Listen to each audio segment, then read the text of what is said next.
Okay, so another Boris City video. This is more trends that BTS has created. Man, they had they that first video made me realize, like, damn, we are really experiencing history. You know what I'm saying? But I wonder what else they created. This is gonna be interesting. Let's go. This video is brought to you by Sebastian's Patreon.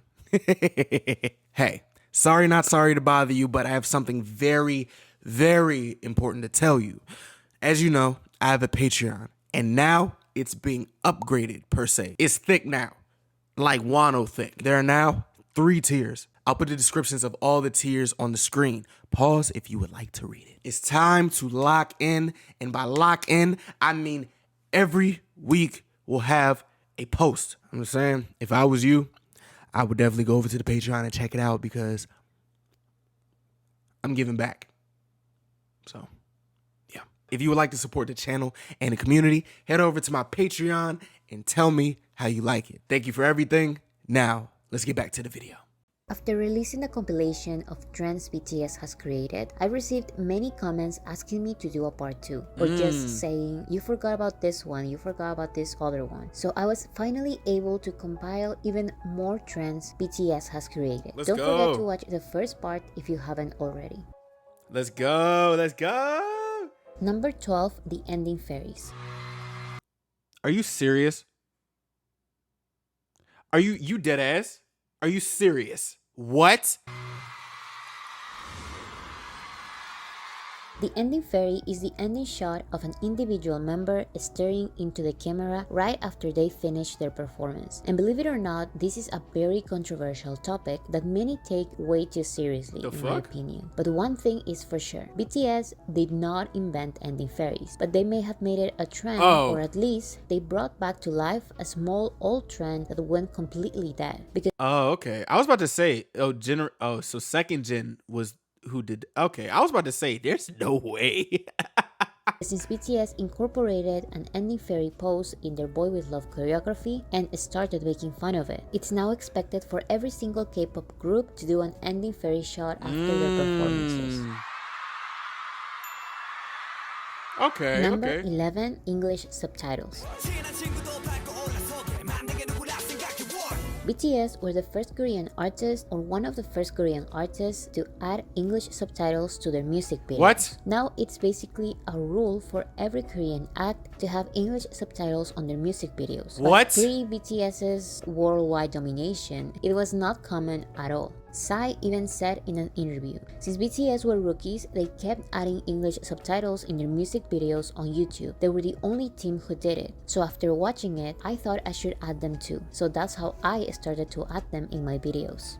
Yo, my brain is thinking. Do y'all think this is one also a factor in why they are so popular over here?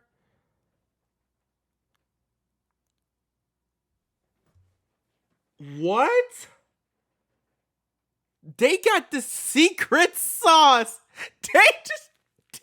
So y'all do this. They got the secret sauce. I think this was one of the multiple little things that BTS always did to connect with fans in a non-traditional way at the time, which was through social media. So the more BTS started growing internationally, the more groups were coming up with English subtitles in their music videos. However, bro, that's crazy. Like, just think about it. How did you not think of that? How did you not think of... However, BTS's Bangtan Bombs and Bangtan episodes did not have English subtitles for years. This helped create the strong connection that Korean armies have with international armies, since multilingual armies were translating this kind of content for free. But of course, once BTS became too big, Big Hit listened to armies' requests and finally added English subtitles to their other content as well as their music videos. Number 10, YouTube premieres. BTS also beat another one of their records with the biggest YouTube music video premiere after Butter racked up more than 3.9 million peak concurrent viewers. In 2018, YouTube created the premiere feature that lets videos be broadcasted like a live stream. I love using this. It was only after BTS started using the premiere option to drop their music videos when other K-pop groups stopped uploading their videos on the scheduled time and started using this feature. I even remember armies being kind of worried because we were the guinea pigs of this new practice of connecting the comeback livestream and the music video premiere. We didn't Hey, quick. Well, I'm gonna let her finish the sentence. know if we were supposed to close one link and open the other one immediately. Now we know that you don't have to do anything. YouTube will take you to the music video premiere immediately after the comeback livestream finishes. So after BTS started using the premiere feature successfully and actually broke the record of concurrent viewers on a YouTube premiere, it basically became a rule for every K-pop act as well as other worldwide artists to premiere their music videos. Bro, that shit is crazy. That shit is crazy. This is okay. If I have to tie in, over here, I love like making a bridge between K-pop and just Western music and hip hop.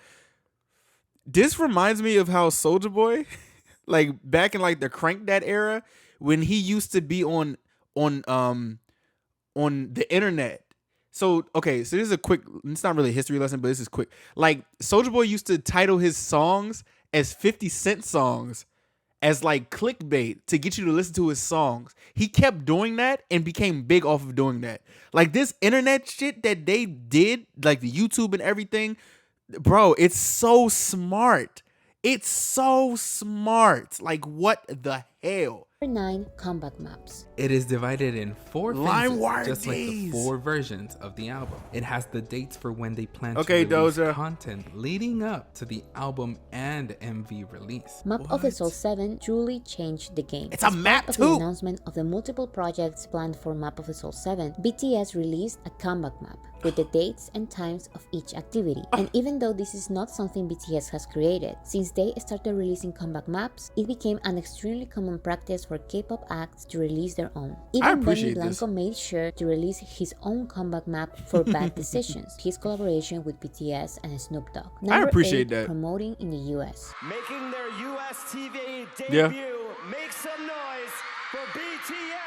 Bro, that English subtitle thing kind of fucked me up. I'm not gonna lie, bro. Before BTS had their official debut in America with DNA, there were only a couple of K-pop groups that tried to target the American music industry. However, once they failed, no other group followed. On the other hand, when BTS started to regularly promote in the US, every old and new K-pop group started promoting in the US. Just like BTS, they started performing or having interviews with radios, magazines, and if they were lucky, late night shows and award shows. This is why number 7 is American award shows. The American Music Award goes Liza! to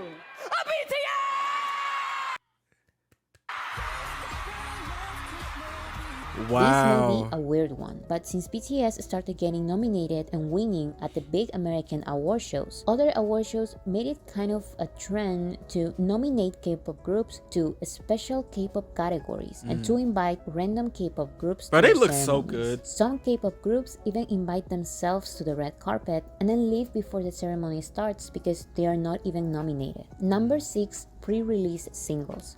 Come on. Come on. Come on. Bro, these guys are unstoppable. What the fuck? What the hell?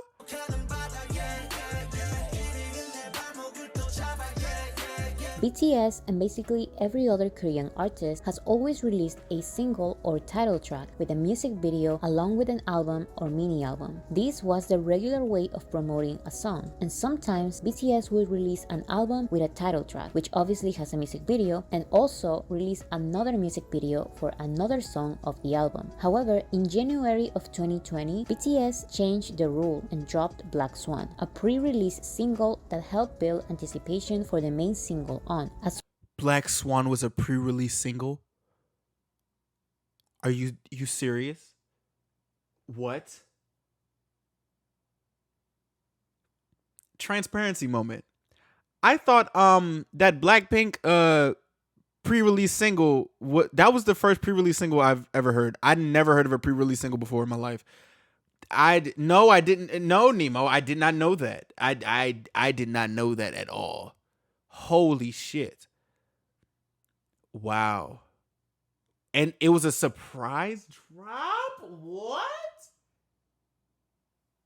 Lord be with me. Stop, please. As well as the album Bro, Map of the Soul what? 7. The Black Swan music video was dropped unexpectedly, and it What helped the Map of the fuck? Soul 7 become the most popular album of the year. Since then, it's a very common practice for K-pop acts to drop a pre-release single in anticipation of their main single. What? Number 5, album chapters and trilogies. We talked about schools with 3 albums, and then we talked about youth with 3 albums. You've probably noticed that BTS loves album chapters and trilogies. They have The Most Beautiful Moment in Life Part 1, The Most Beautiful Moment in Life Part 2, and The Most Beautiful Moment in Life Young Forever. They have Love Yourself Her, Love Yourself Dear, and Love Yourself Answer. They have Map of the Soul Persona and Map of the Soul 7. And even their first 3 EPs are part of a trilogy. But it was this format, the one that became a very popular trend in K-pop, especially after the massive success of the Love Yourself trilogy. Number 4, aiming for Billboard and Grammys. Aiming for Billboard and Grammys. Man, shoot high, bro. Just shoot high. Fuck the Grammys, but still shoot high, because you just need to just shoot high. Fuck it, just start aiming at the clouds. You know what I'm saying? The biggest achievement an artist can receive in the Korean music industry is a Daesang, also known as Grand Prize. This has been the award every Korean artist aimed for. However, after BTS started appearing on the Billboard charts and getting multiple Billboard Music Awards and American Music Awards, K-pop acts suddenly stopped seeing Daesangs as the biggest award they can get and started wishing for Billboard instead. Getting on the Billboard charts. Yeah. Let's get BBMAs. Yeah, BBMAs. 거기 너무 가고 싶네요. 네. I like that.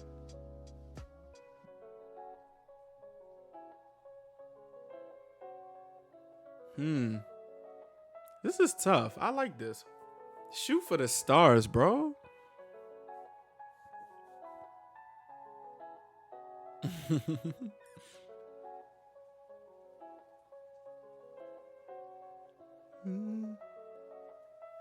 Oof. Like I said in my Damn. last video, Damn, they look Korean good. artists now drop music on Fridays, prioritizing the Billboard charts and risking music show wins and consequently not even trying for Korean awards. Also, since BTS started attending and being nominated to the Grammys, K-pop acts are now saying that what they're aiming for is the Grammys. Even I'm sorry. Oh God, that leg. Wait, y'all see this? Wow. Is this most replayed because of Jimin? I don't know. I'm sorry. I looked over here and I was like, wow.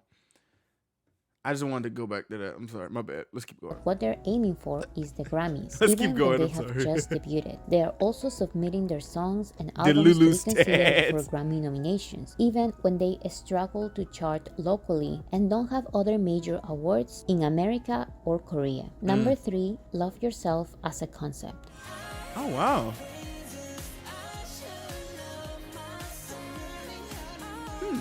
Okay. I will soon drop a video about the problem with concepts in K-pop. But since BTS I need that released video. Love Yourself, one of their most successful I need it. trilogies, and the one that converted them into worldwide icons, multiple K-pop acts started using self-love and self-acceptance as a concept.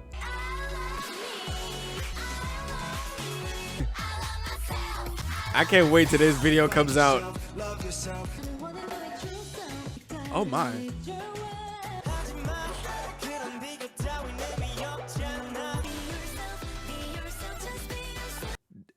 I kind of find that kind of scary. I kind of find that scary. Damn, it took them till BTS to talk about loving themselves to actually using loving yourself as a concept. What the fuck? I find that kind of terrifying. Hey, Chanlix, how you doing? Shout out Australia. Oh my God. Hi, how you doing? Hi.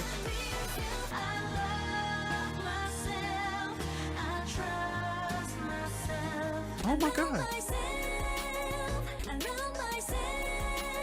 As I began to love myself, I realized all my pains came from trying to be someone else. I face my true self. I don't care what the others call me.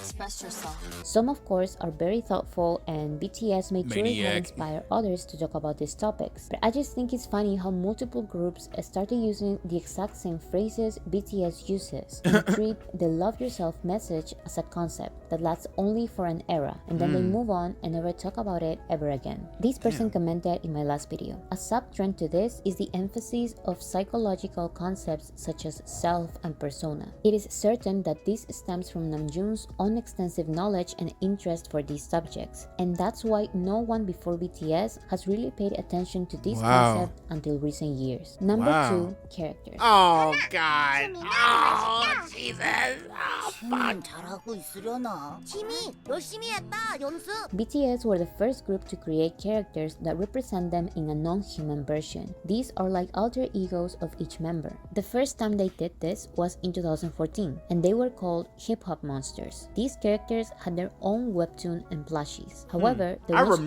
truly paved the way for all the other characters in the music industry were BT21. Unlike other groups that follow the trend, BTS did not only promote the BT21 characters. Each BTS member designed and created a background story for their own BT21 characters. This way, each of them represents each member. BTS were also the only ones to create a character that represents their fandom. I could only find 2 other groups that released characters before BTS. However, when these groups released their own characters, they were more like a digital or doll version of the members. These were a little closer to Tiny. Yes, Luna, we saw it.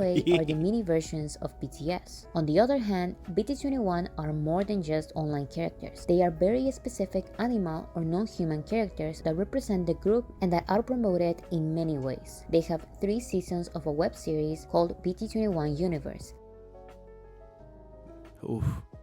They have a variety of different collections of plushies, keychains, stickers, clothes, backpacks, and many other accessories. These characters have become such a big thing that there are even non-armies buying their merchandise. And of course, since the BT21 characters got such massive success, multiple other groups also released their own animal characters with different types of merchandise. Number 1, the Bangtan Universe. In my day, there was a band called The Who, and The Who took a concept and they created a whole album, double album, of songs that told a very specific story. And it strikes me that you guys are doing exactly the same thing in your own way. Before someone says that this group did it first, I want to remind you the title of the video. The trend of creating a fictional storyline that connects music videos, short films, books, and or webtoons was created by BTS. Before them, there were a couple of groups who connected their music videos with a fictional storyline, but it was the Bangtan Universe, or BU, the one which got many people interested in the group and the one which inspired many other groups to create their own alternative universe. I would like to thank XLS for getting me hip to the BU, the BTS universe. I really appreciate it. She did that shit. She did that shit. First alternative universe BTS created was the Bangtan Universe, which was based on the Save Me webtoon, and it has a very interesting, complicated storyline. This project and their overall message were some of the main reasons why BTS were invited to talk in the Grammy Museum for the first time. And most recently, BTS released another fictional storyline called Seven Fates Chakho, which you can read on webtoon or It's Wattpad. back. It definitely is back Thanks to the too. popularity of the BU, K-pop acts are now trying a little harder in the creation of meaningful music videos, and fans are coming up with theories and explanations, just like ARMY started doing.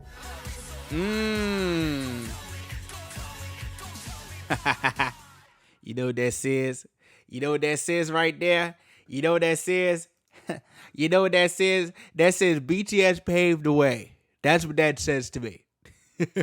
That's what that says to me.